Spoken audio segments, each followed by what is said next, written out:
Welcome to Jodie in Malibu. I'm Jodie, and today's guest is Tanya Brown. Hi, Tanya. Hi. Welcome. Thank you. I'm so happy you're here. Me too. Because, for the audience to know, you are Nicole Brown Simpson's sister. Right. I believe the youngest The one. youngest one. The youngest one. And what I'd like to do is get a profile of Nicole, maybe things that people, the audience, don't know about. There's been so much publicity. Yeah. First of all, how old were you when she I was passed? 24. You were 24. 24 and I'm 38 now. Okay. And what do you remember as growing up that maybe the audience doesn't know? Gosh, well, first of all, she was the one who taught me how to skip.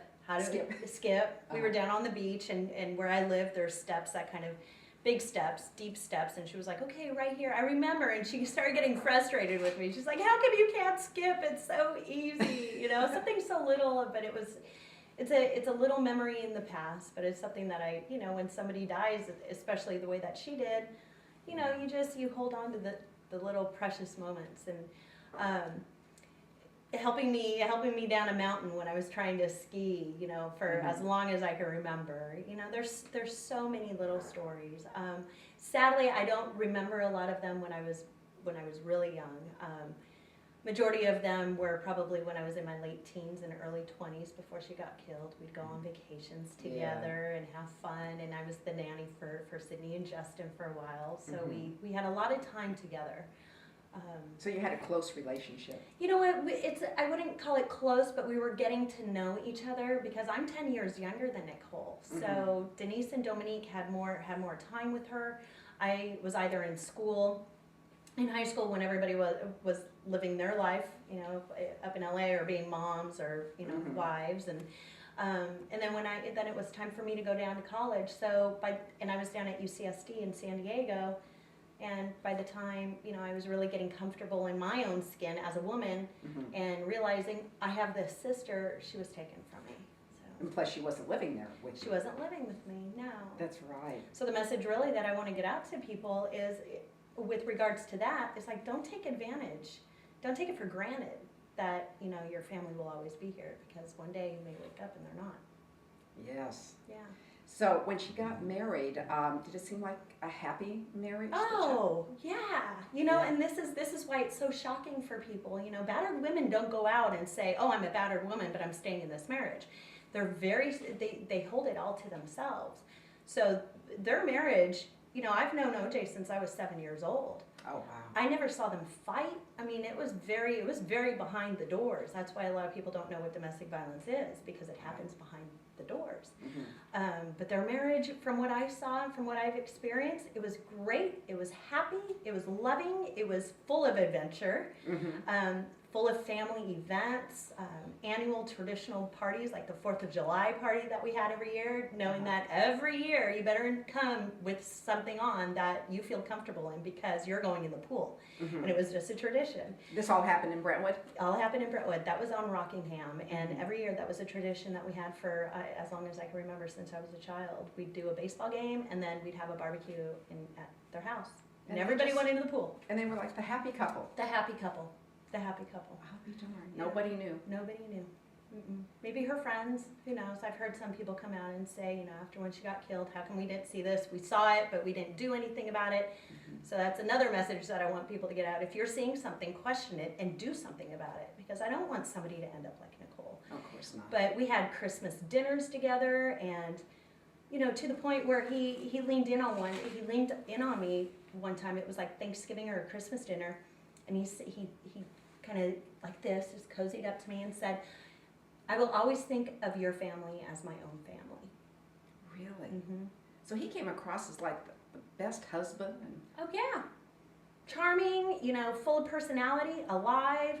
I mean, this is what I saw. I can't speak for my sisters, because they were exposed to much more, Right. But, and I was a nanny. I was their babysitter, on and off for 2 years. So you'd think I would have seen something. That's right. I didn't see anything. Nothing. When did you start getting aware of maybe there could be some domestic violence, or did you know nothing until this happened? I knew nothing until this happened. Nothing. I'm sitting in court one day, and then her diaries were admitted into court. And after a struggle of having them get admitted into court, that's when I learned that my sister was a battered woman. Looking back now, the thing that I recognize is that when I was helping her move out of the Rockingham house after the divorce, and she was moving into the Gretna Green home, and she said to me, lock the door. We were in the master suite. She says, lock the door. She says, he's here and he has guns in the closet. Just lock the door. And I'm like, okay, you know, I'm 20, at this time I'm 22, I think, 21, 22 when they were separated. I'm thinking, okay, well, maybe this is just I don't know what's going on, but I'm just gonna listen to her. You know, I didn't know what domestic violence was. You know, I want people to know that. I knew this wasn't normal, but I also didn't know what domestic violence was and where it could lead. And then she says, get daddy on the phone. And I'm like, okay. So I got my dad on the phone, and she says, don't say anything because he's got the phones tapped. Oh my gosh, he did that too. Yeah. Well, I don't know, but that's, you know, she was fearful for that. Yeah.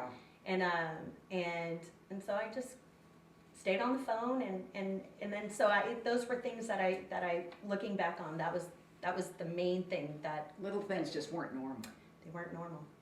And now that I know what domestic violence is, now I know that had I known now what had I known then what I know now, oh, things could have been different. He must have just been in a rage that you'd even leave him. You know? If I can't have you, nobody can. Right. Yeah. And his ego and all that. Yeah. He's no different than any other batterer, though. He's no different. He just has a name. That's right. He just has a name. They're all the same. What are some of the signs that you have to watch for? The constant control. Where are you? Who are you with? What are you wearing? I don't want you wearing that. You look too good wearing that. People are going to be paying attention to you. You know, keep in mind, abusers don't want anybody else's eye on their victim. You're a piece of property. You are their possession. You're not a person anymore. You're not a partner. Constant phone calling for the teenagers and the young women who are watching this. Even the young men, you know. Yeah, they get it. Yeah, they get it too. Yeah. They get it too. Constant phone calling. You know, it's getting maybe 3-5 phone calls a day to say, honey, you know, I'm just thinking about you. Fine, that's okay.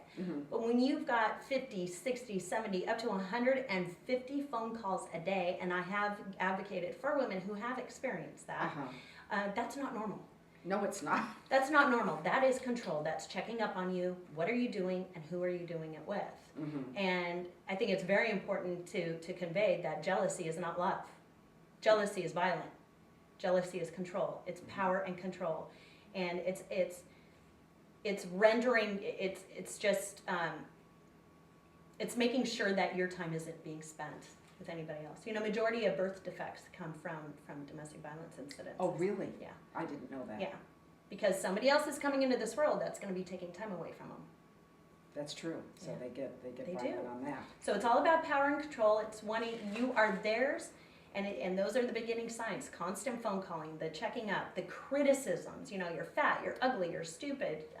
You're not going to change these people.